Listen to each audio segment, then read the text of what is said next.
background checks? Well, as you know, the text is now going to be written, so we're going to allow the negotiators to go through that process. What we do believe and what the president has said is this is a historic agreement, and it's the most significant legislation that we have seen to reduce gun violence since more than 20 years. And so it's a bipartisan. The president is pleased to see this as a step forward. As we know, this is about saving lives, and so the president is going to wants to see Congress act. He wants to see this on his desk as quickly as possible, and that's going to be our focus as it relates to his involvement in any of this. His team continues to talk to Congress on a regular basis, as they have been this past several weeks, and we're going to continue talking to negotiators on the Hill, to congressional members and staff on the Hill, and we will continue to have those conversations. But the president wants to see this on his desk to sign as soon as possible. Will the White House weigh in at all in terms of the final legislative language and text and specific things that the White House would like to see? I don't have any specifics on any pieces of the legislation and our involvement there. What we will say is we want to see this move quickly. The president wants to see this move quickly. This is about saving lives, and we think, again, this is a step forward in getting that done. Legislating is, when you think about legislating, it's about negotiating. It's about getting to a place where both sides can come to an agreement, and this is a bipartisan handshake, a framework, as you all know, and we're pleased by that, and we want to get that done. One other question. Over the weekend before the president left Los Angeles, he was asked whether he had decided to go to Saudi Arabia, and his answer was no, not yet. And there was a follow-up question, and then he said, that's the reason I'm going. So can you settle it? Is he going? Is he not going? Just tell us. I don't have anything to announce for you today. But let me just say this. When the president's ready to make that announcement, that's when we will. But we continue to plan for a trip to Israel and Saudi Arabia. This would be an opportunity for the president to engage with leaders from across the Middle East region. Again, I don't have anything to announce for you today. If you think about the focus, what the focus would be and the agenda, it's on delivering results for the American people. That is what the president, when he has these leader conversation, that is the number one priority, those strategic partnership with those leaders and making sure that it indeed delivers for the American people. And so in this particular case, if this were to happen, or when we are ready to announce, if and when we are ready to announce, it would be about diplomacy, leading to diplomacy to bring stability to the Middle East region, which he has talked about himself. But again, I don't have anything further to preview at this time. Thank you. Thanks, Karine. Last week you said that when the president met with the parents in Uvalde, they told him they just wanted to see some action, that they wanted to see Congress can, quote, put their politics aside and come in a bipartisan way and deliver something. Does this agreement that was announced yesterday deliver on what those parents in Uvalde were telling the president that they wanted to see? Well, let me just make clear.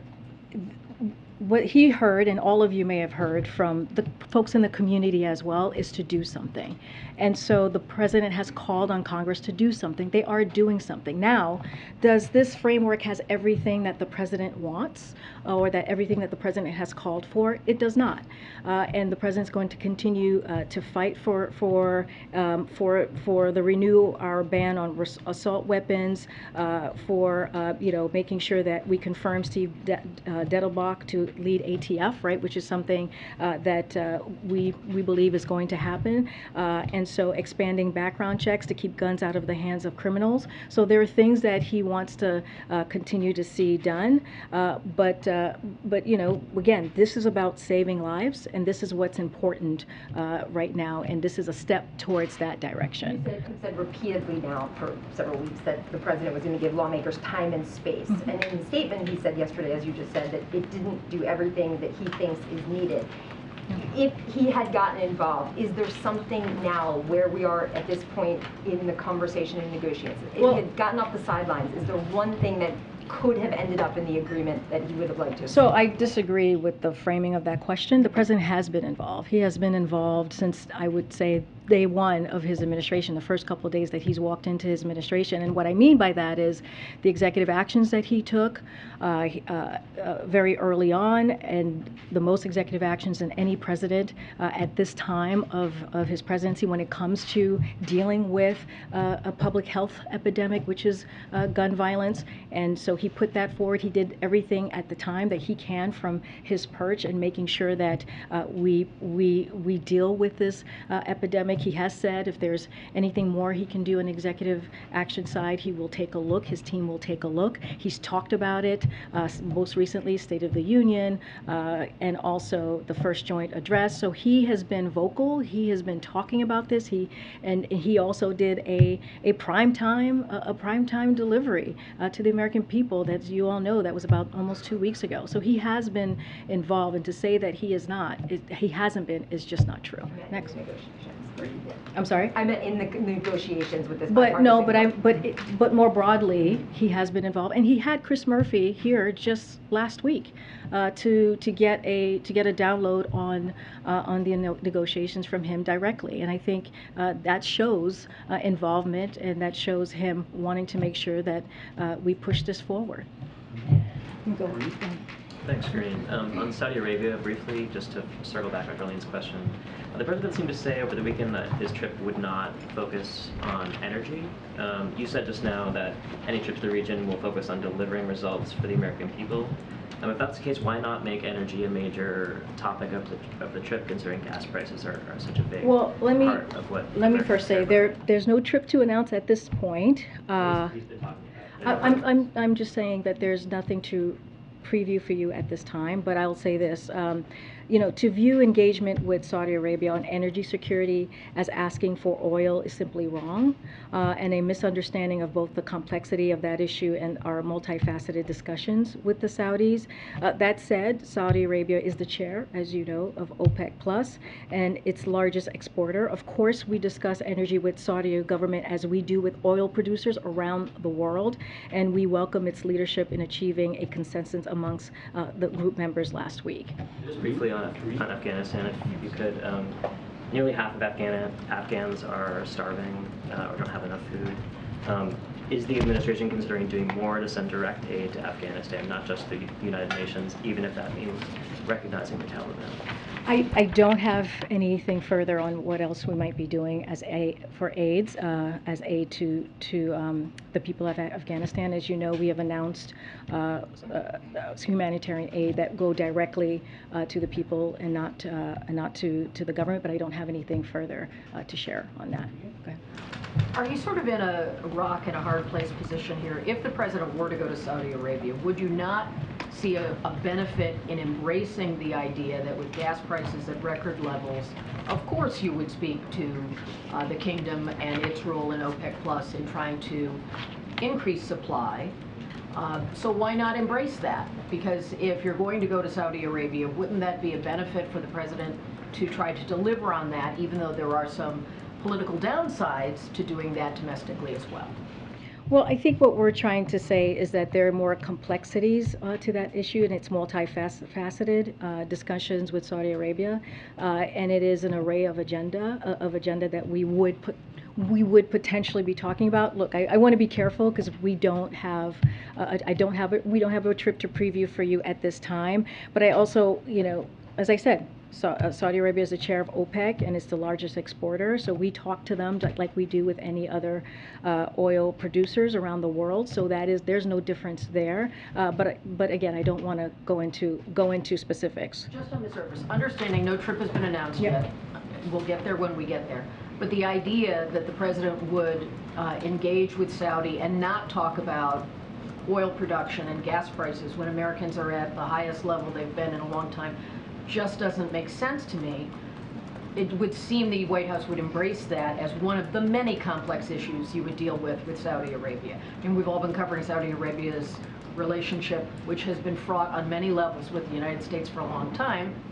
So we know there are many issues. Yeah. But you're not avoiding saying he's going to be dealing Well, with. what I did say is, of course, he will be. They will discuss energy with the Saudi government. I think what I'm trying to say is to look at this trip as it being only about oil is not. It would be simply wrong to do that. So we just wanted to be very clear on that regard. Okay. Thanks, Karine. President Biden once bragged about the stock market hitting record after record after record on my watch. How about now? Meaning the stock market. All the gains from President Biden's time in office have been wiped out. So, as you know, we're watching closely. We know families are concerned about inflation in the stock market. That is something that the president is really aware of. And so, look, we face global challenges. We've talked about this. We're not the only country dealing with what we're seeing at the moment as it relates to inflation. You know, Putin's price hike, inflation coming out of a once in a generation global pandemic. All of those things play a factor.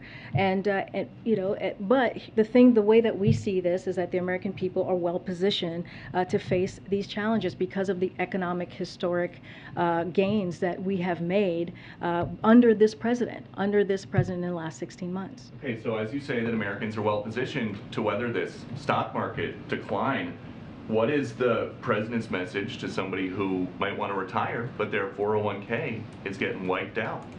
So we know that higher prices are having a real effect on people's lives. We get that, and we are incredibly focused on doing everything that we can to make sure that the economy is working for every American people. But we are coming out of the strongest job market in American history, and that matters. And that a lot of that is thanks to the American Rescue Plan, which only Democrats voted for that. Republicans did not, and it led to this economic boom, this historic economic boom that we're seeing with jobs. Didn't it also lead to historic inflation? No, that is No. not. That is not how we're seeing the American Rescue Plan. Look, the president came in. We have to remember what the president walked into. When he walked into this administration, the economy was at a standstill. Schools were closed, businesses were shutting down. 20 million people were on unemployment insurance benefits. That is what he walked into, and he took action. He got the American Rescue Plan done. Only Democrats voted for it, and it helped turn the economy around, including getting more than 200 million people vaccinated, having a comprehensive vaccination plan that was not in place when he walked into the administration. Okay, and then quickly, is the president running for re-election? He has, first of all, let's reset for a second.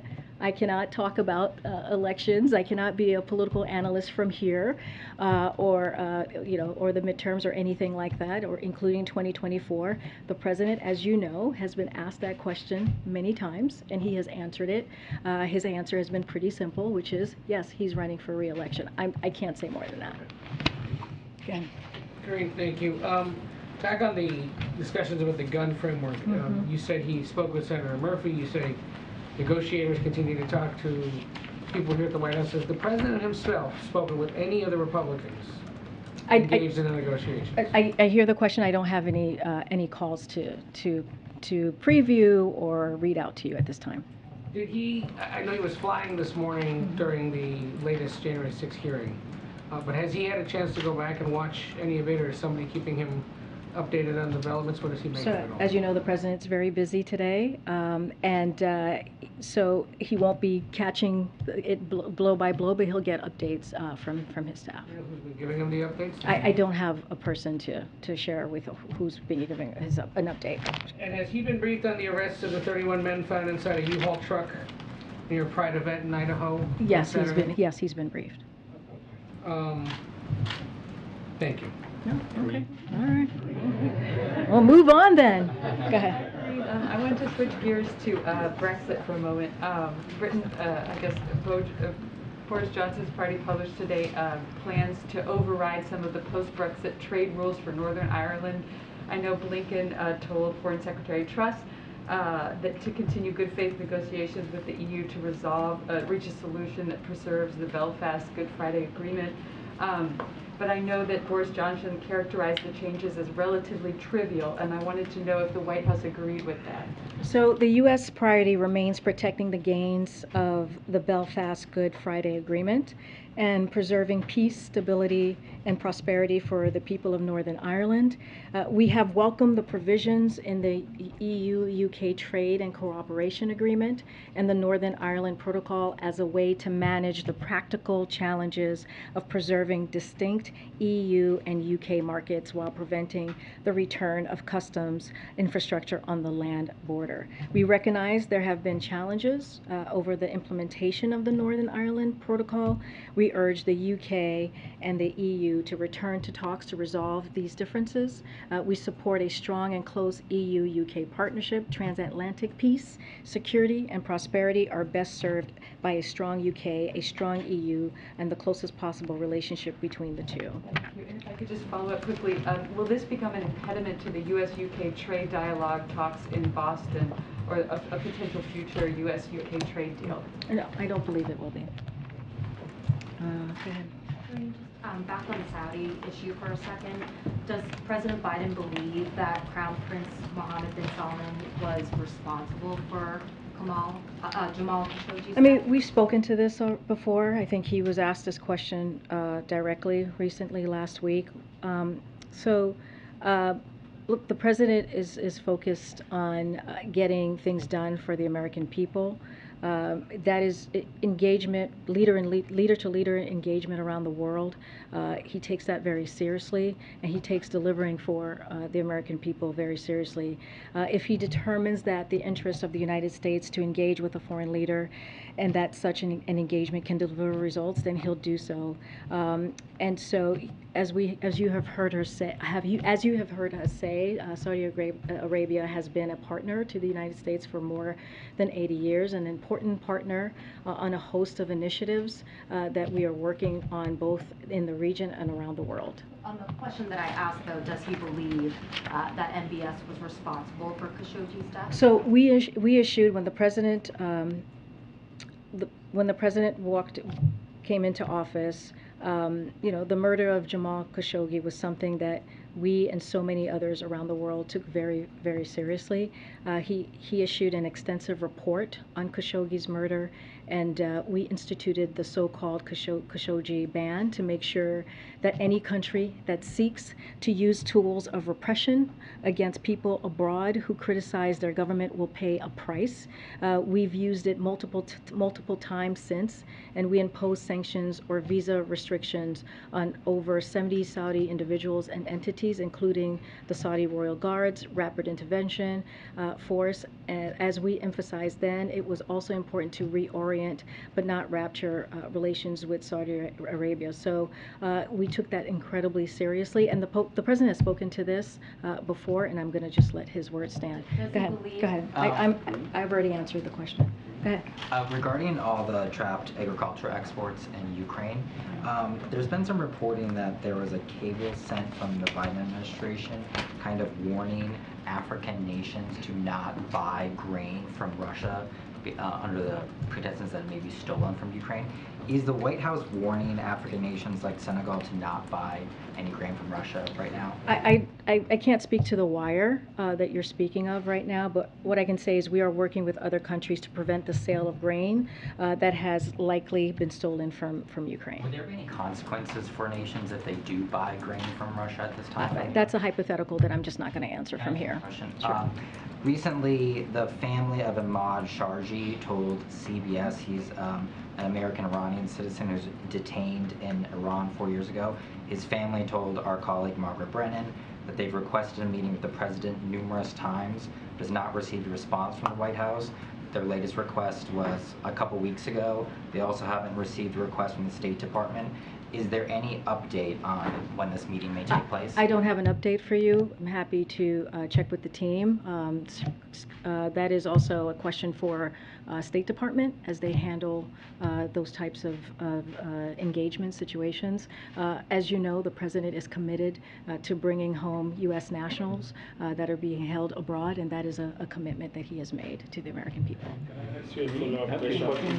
Does the president think the Fed is running the risk of hiking rates rates too quickly as it tries to tame inflation. There are some reports suggesting that there's going to be a larger rate hike than we expected on Wednesday. The president believes, as you heard from him directly multiple times, and even in his op-ed most recently, that the Federal Reserve needs to have their independence, and he wants to give them their space to make their own decision, monetary decision, on how to deal with inflation. They have made that, the Fed has made that a priority, and so that is what the president believes, and I'll leave it as that.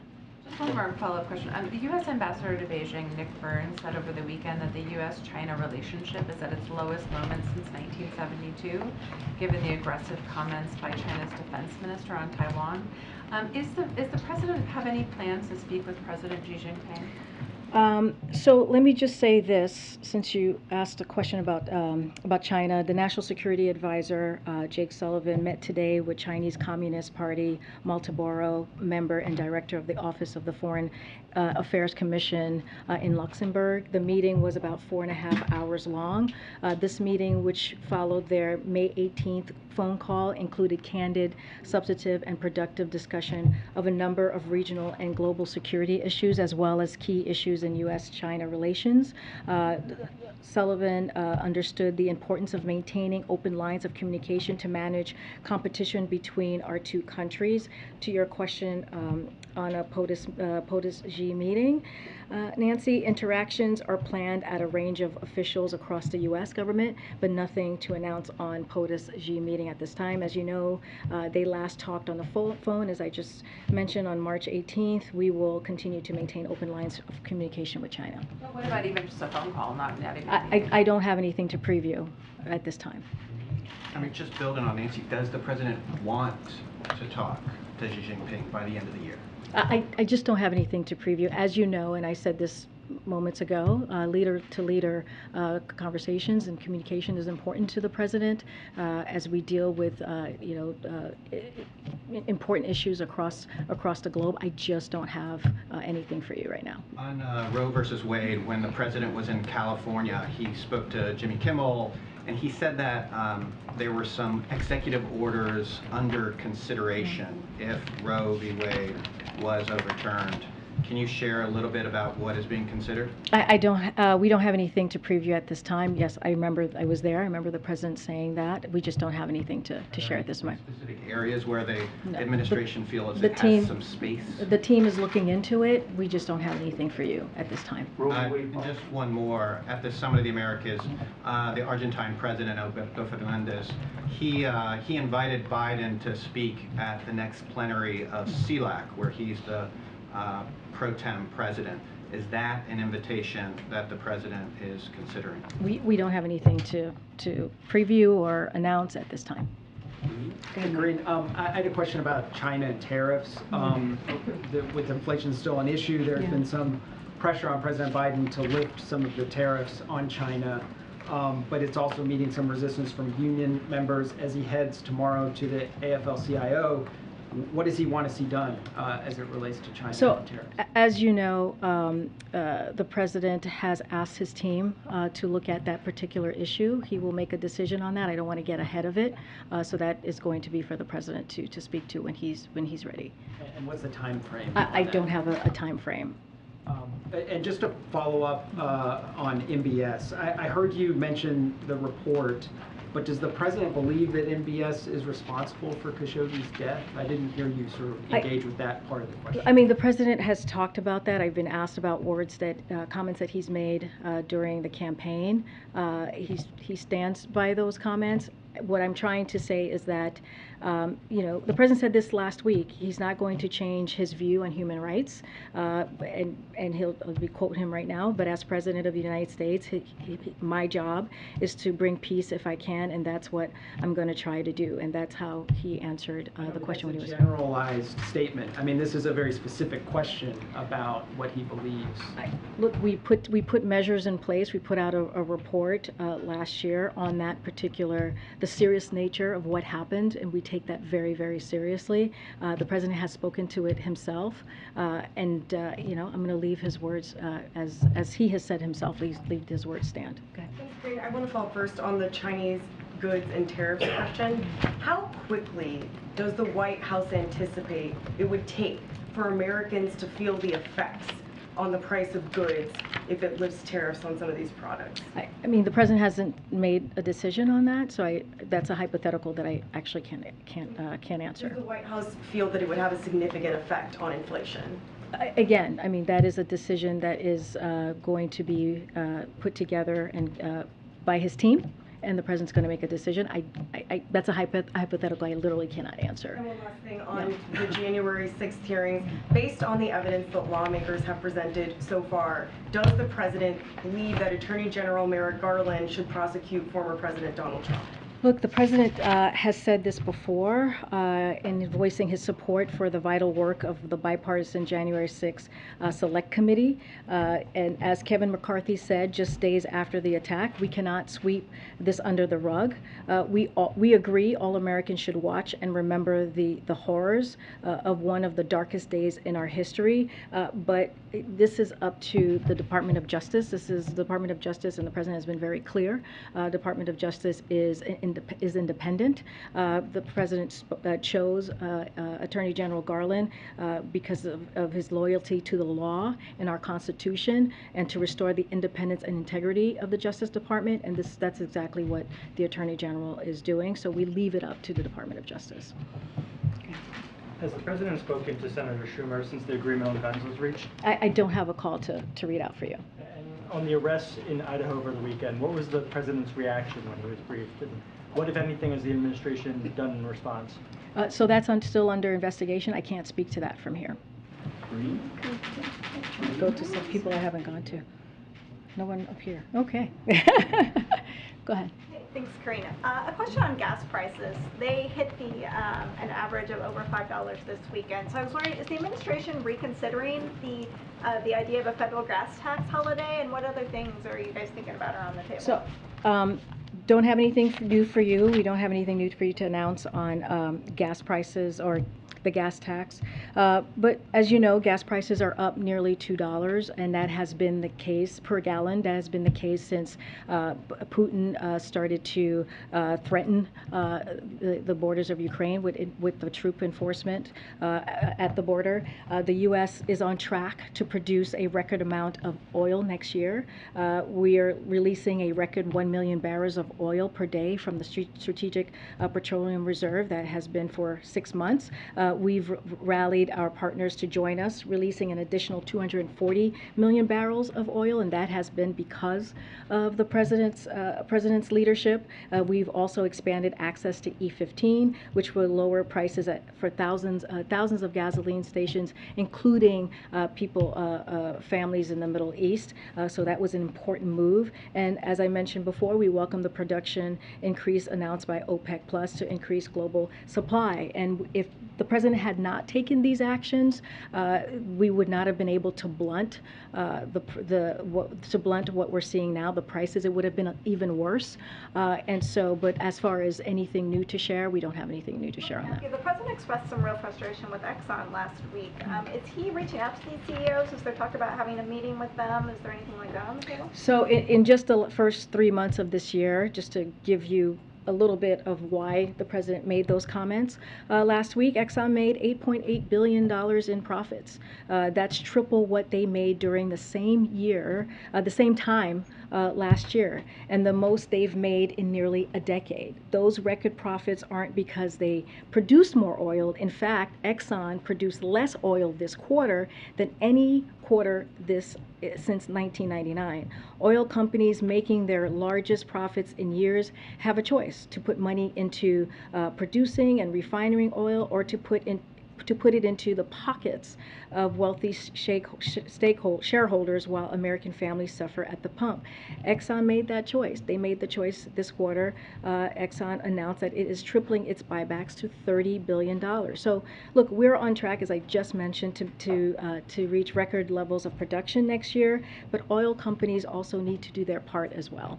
And that's why the president was very, very clear about what he said last week. Okay. Thank you, Karine. A couple of questions, please. Sure. So, as the Ukraine war drags on and the food crisis, the resulting food crisis it's clearly not going away. It's just getting worse.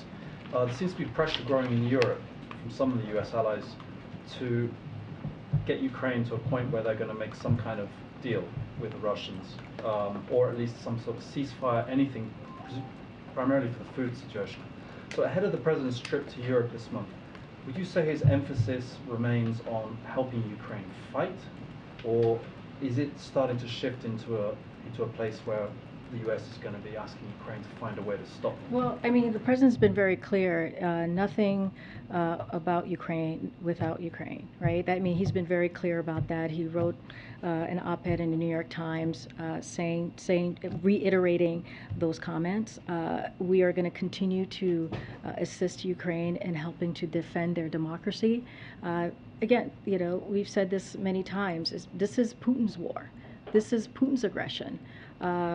Unprovoked aggression onto another country's sovereignty. This is Putin's war to end, and not Ukraine. Ukraine needs to defend its country, and they have done that in an incredibly impressive of way. And you know, we hope that it would end with negotiations, but right now we don't see that coming from the Kremlin, and so we want to make sure we put Ukraine in the strongest possible place so that if that time comes, they can do that. When it comes to grain exports and what you're asking me about food insecurity, this is a priority for the president. He's spoken to this. You know, again, Russia has been repeatedly damaging grain storage facilities in Ukraine, stealing Ukrainian grain, and actively blocking the export of food from Ukrainian ports, increasing world hunger. Russia could immediately seize its war in Ukraine, which is devastating global food security, and allow the free flow of Ukrainian food and agricultural exports. Quick domestic one, please. Most presidents, I'm guessing, would say they don't pay attention to the polls. But does President Biden feel any concern that his approval rating is really pretty amazingly low and consistently low? I believe today went under the average, went under 40% the first time. The president's focus on delivering for the American people. That's his focus right now. Inflation has been above 5% for an entire year now.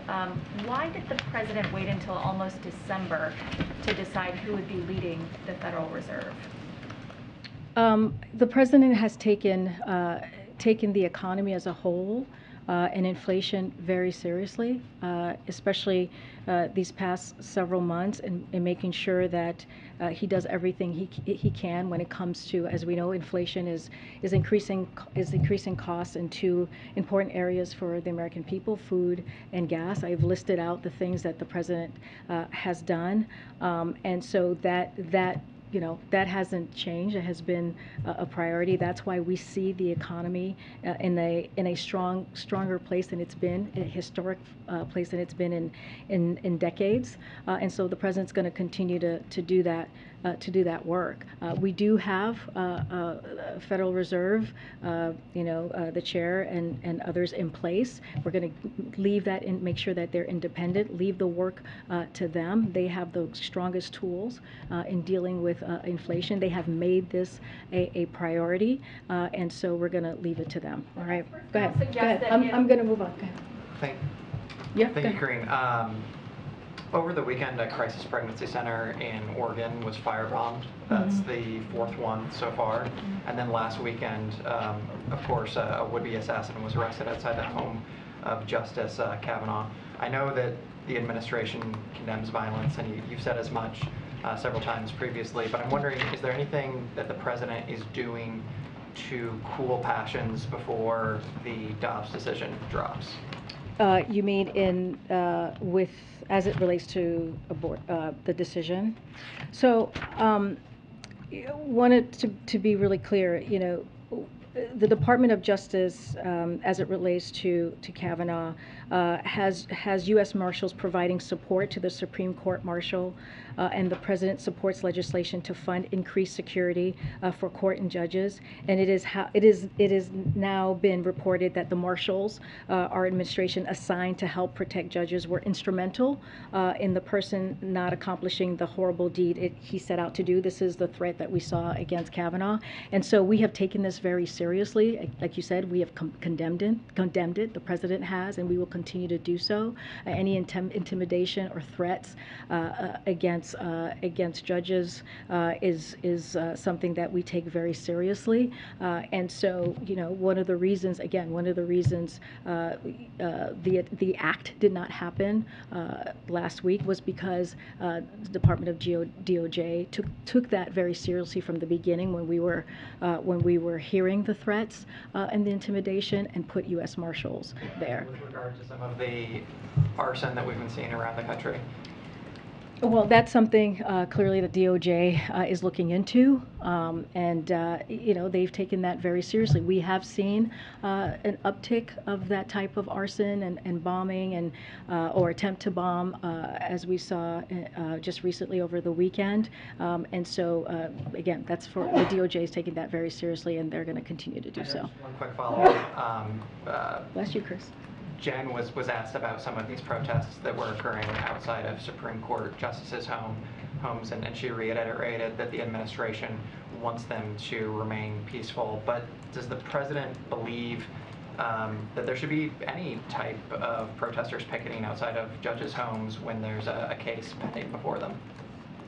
So, we have not weighed in on where people should or should not protest. We have said that all Americans have the right to peacefully protest, whatever their point of view, but that attempts at intimidation and violence are totally unacceptable, and that they need to be condemned at any time they happen, regardless of who does it. Thank you, Karine. Follow-up question? Yeah, thank you. The president signed the bipartisan infrastructure bill on November 15th last year for supply chains. Time's not up yet. Your time is up, Ed. Your time is up. We heard at that point that wait till next year, and then the supply chains will start to work themselves out. Well, it's June, 7 months later, and we're still waiting for supply chains to work themselves out. So what's happening? So let me just say that we're funding major new initiatives on the docks and on dock rail systems, the Port of Long Beach to move goods more quickly. So we're making those investments right now. An example that I want to give, because the president was just at a port in Los Angeles, as you know, the Port of Los Angeles to be specific, and announced May cargo volumes. There he announced that May cargo volumes landed at approximately 970,000 container units, the third best month in ports in 115-year history. The port set a new record, averaging 12,000 units loaded off and back on each vessel, and half-shelved availability is at 89%, just a tick below pre-pandemic. So we have seen the investments are out there, and we have seen some improvements. Well, when's the relief coming? Because when he signed it, inflation was 6.8%. It's now 8.6%. So when's that relief coming? Look, we're going to continue to expand capacity of our ports, and that's going to be thanks to the bipartisan infrastructure law. So we're seeing investments now. I just gave an example of how we saw an uptick in container units, which is very important as we're talking about supply chain and what the bipartisan infrastructure law has been able to do, and we think we'll continue to see that. Can I ask you a question? Thank you, Karine. Well, I was calling him, and then we can. Can I ask you a question on Thanks, what you Karine. said? So there's a coalition of civil rights groups that have been calling for President Biden to sign an executive order that would do essentially what H.R. 40 is, which is create a commission to study enslavement in the United States and consider reparations. They've renewed these calls in the aftermath of the Buffalo shooting, saying that this is a symptom of the U.S., their inability, their failure to respond reparatively respond to this issue. I talked to members of the Congressional Black Caucus, including Congresswoman Sheila Jackson Lee. They are in support of President Biden signing this order, given the inability to get H.R. 40 passed in Congress in this session and probably not in the next session. I know you were asked about reparations previously earlier this month in relation to the California Reparations Task Force, that President Biden's position has not changed on this. However, considering the fact that President Biden did sign an executive order that created a commission to study reforming the Supreme Court, would he sign an executive order to create a commission for reparations? Look, again, the president's position has not changed on this. We've been asked this question many times. I haven't checked in with him on this new kind of new ask from congressional members because as it's connected to Buffalo, but the president's position just hasn't changed. I don't have anything more for you to share on that. Follow-up question, Roe v. Wade. Karine, can I Go ahead. You can go. Yeah, Sorry, I accidentally. That's okay. So Yeah. President Zelensky has been pressing for a quick Ukraine's admission into the European Union. Does the President Biden support granting Ukraine accelerated path to the EU? Well, that's not up to us. We're not part of the EU, the European Union. That is something that the members have to decide. We're not going to inject ourselves in something that we just don't belong to. One more, please. Yeah, so sure. Ukrainian officials warned that without a rapid increase in military assistance, Ukraine faces a defeat in a crucial region of Donbas. Is President Biden willing to respond to those demands? And is President satisfied with military assistance for Ukraine from U.S. allies in Europe, especially France and Germany? Well, you know, we, as it relates to our allies, we have seen them get involved in their own way. I think it's up to them on how they want to assist Ukraine, but we have seen a coalition when it comes to NATO allies, when it comes to our European partners, and coming together in a way to help Ukraine, and that a lot of that is because of this president's leadership. So I know that you're talking about a specific area in the East, right? That people have been talking about. You know, I don't want to speculate with hypotheticals on what might happen there. I know the city has been under fierce assault, and Ukrainians have been fighting bravely under constant bombardment and difficult conditions. President Zelensky has described the fighting as severe as Ukrainian forces battle Russians' forces for every meter. We are continuing to surge security assistance to Ukraine to help them defend that area, the Donbas. So that is something that we're doing every day. There's security assistance going into Ukraine on a daily clip, if you will. Secretary Austin will be in Europe this week, holding the next round of meetings of the Ukraine contact group, where he will host ministers of defense and chiefs of defense from dozens of countries and ask them to continue to provide weapons and equipment as well. So that also answers your question about getting others to get involved. Hold on. Oh, we're done? Okay. Karine, can I ask you a question? Oh my gosh, who do I want to go Can to? I ask you a follow-up question? Go ahead, you in the corner. I've never called in you. Thank Yep, you, in the Karine. black. Thank you. So I have two questions on baby formula. So first, what is the latest update the White House has received on the current infant formula situation across the country? Yeah, let me see if I have anything new for you on that. I think it's been a couple of days since we have been asked that question.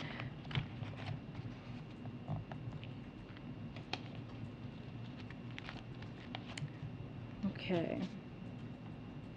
I don't have anything new. I know we made some announcements last week. I just don't have them in front of me. But if you want to come back and we'll talk through the things that we have been able to do in the past, the most recent activities that we've done. And the second question, so House Appropriations Chairwoman Rosa DeLauro sent a letter to the HHS Inspector General asking the FDA asking the Inspector General to investigate the FDA's recent policy to use enforcement discretion for certain importation of infant formula.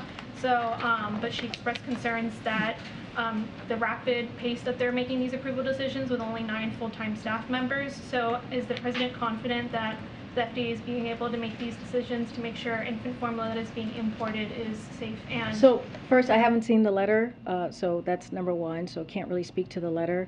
If you're asking me if the President has confidence in the FDA, he does. Okay. Thanks, everybody. Do you still allow African